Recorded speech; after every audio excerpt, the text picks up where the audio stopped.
Hello good morning. यहाँ चाहिँ morning भन्नु चाहिँ को आएछ, सचको आएछ। यहाँ चाहिँ बिहानै हाम्रो घर तल्लोपट्टि चाहिँ मजुर नाचिरहेको थियो हो। पुच्छर मजाले फैलाएर चाहिँ नाचिरहेको थियो। हेर्नुहोस् त, ज्यादा जुम गरेर काम राख्छन् कि, तर कस्तो दामी नाचेको।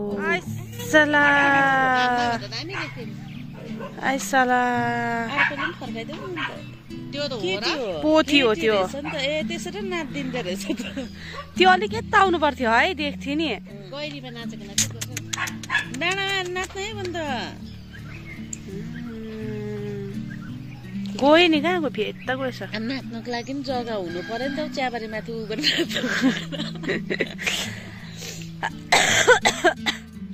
लु है साथीहरू, आज चाहिँ बिहानै पानी बिग्रेर चाहिँ यहाँ चाहिँ म पानी बनाउँदैछु भन्दा पनि पानी बनाइसकेँ हो।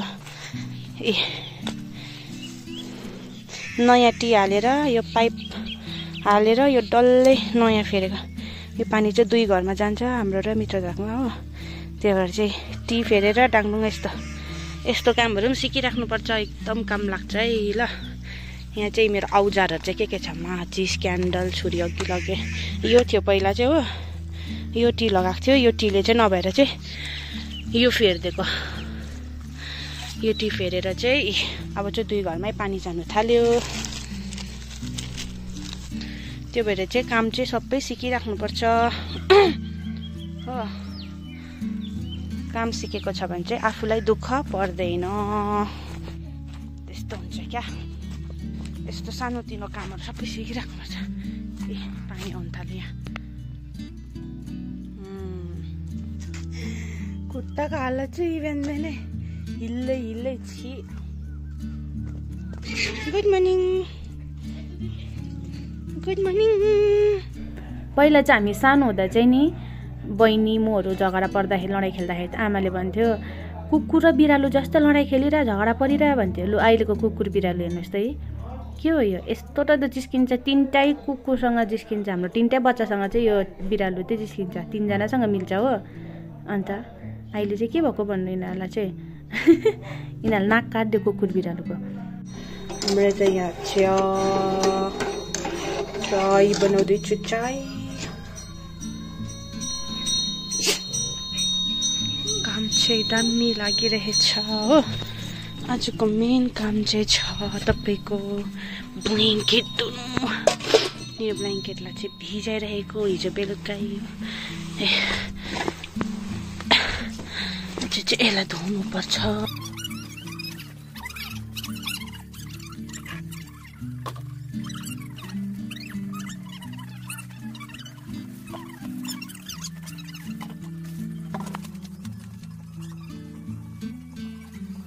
अब चाहिँ यो 2टा ब्ल्याङ्केट धुनुपर्छ।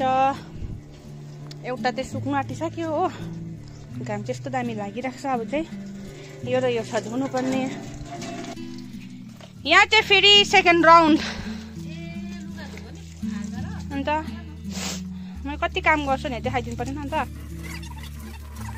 पर्छ नि यस्तो घाममा पनि नधोएर कहिले धुनु हो? यो एक हप्ता पनि के 2-3 दिनमा सुक्छ होला नि।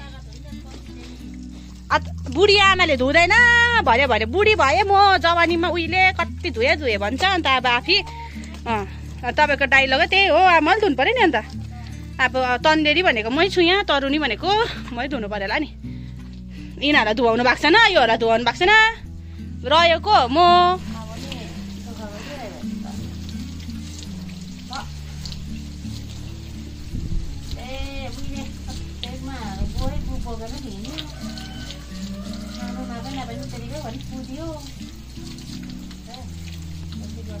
साथीहरू, तपाईँको आमाले पनि यस्तै भनेर इमोसनल ब्ल्याकमेल हुन्छ कि कसो?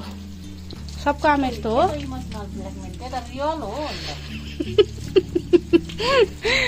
त्यतिलाई हामीलाई के थाहा त हो? अन्त तपाईँ बिचारा गो भएर हिँड्यो भनेर हामीलाई के थाहा? अन्त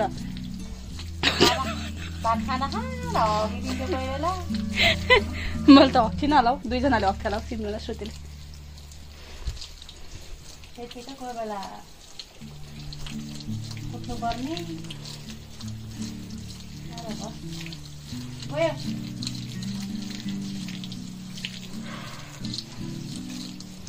त काम ट्याक्क गर्दिनँ है।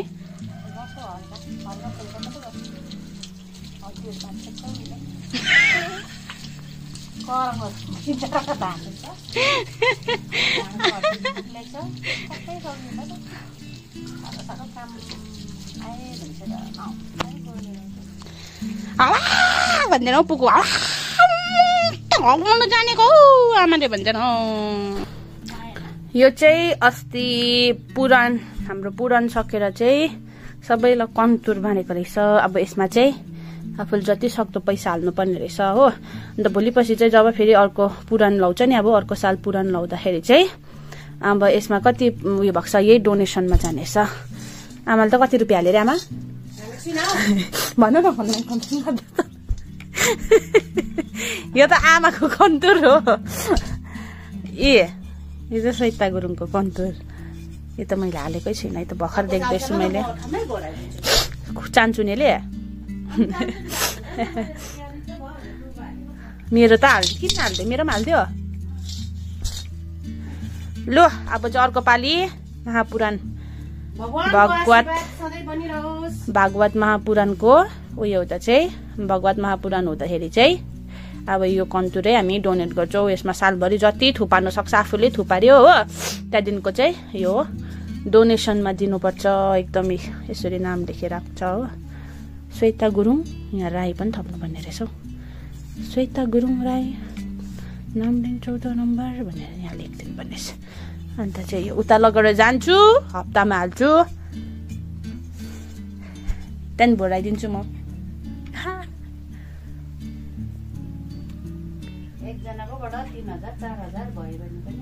किन डोनेसन उठाउनु है, डोनेसन उठाउनु टाढो टाढो जानु नपरोस् भनेर चाहिँ अब चाहिँ गाउँकोहरूलाई अब छेउछाउ जतिले सक्छ हो उनीहरूको लागि उनीहरूलाई चाहिँ यसरी बाँडेको रहेछ। अब एकरी डोनेसन माग्नु जानु के हुन्छ रे आमा, लाज हुन्छ नि र, अप्ठ्यारो।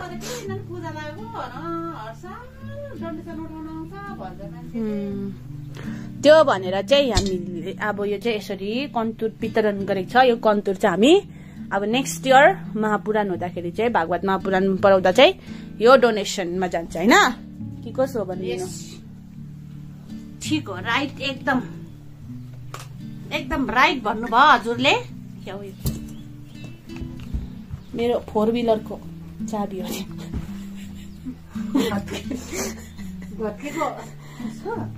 भन्नु न त्यस्तो, मेरो धन्न पो त्यो त।